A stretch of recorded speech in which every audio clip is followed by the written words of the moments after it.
Nicolas Itimana est un pionnier. Il y a une dizaine d'années, il s'est lancé dans la production d'huiles essentielles au Rwanda, un choix stratégique. Nous savons quand même que c'est un pays qui ne touche pas sur l'océan. Alors, avoir une culture à haute valeur, c'est plus intéressant parce qu'on peut même mettre 100 kg, 50 kg sur un avion pour Afrique du Sud ou États-Unis. Ça vaut le coup. Depuis, l'entreprise a prospéré et emploie aujourd'hui une centaine de personnes. Des techniciens, mais aussi des agriculteurs qui sont passés d'une culture vivrière à des plantations de géranium, de patchouli et de citronnelle. La matière première est ensuite distillée dans cet alambic géant.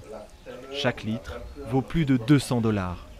On a fait une distillation de 200 kg et la distillation, ça prend à peu près 4 heures.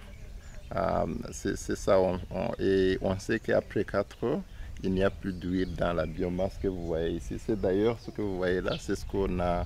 C'est de là où on a tiré seulement les 600 millilitres.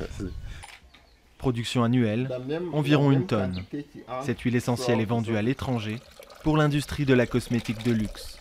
À Kigali, le bureau rwandais de certification teste tous les produits destinés à l'export.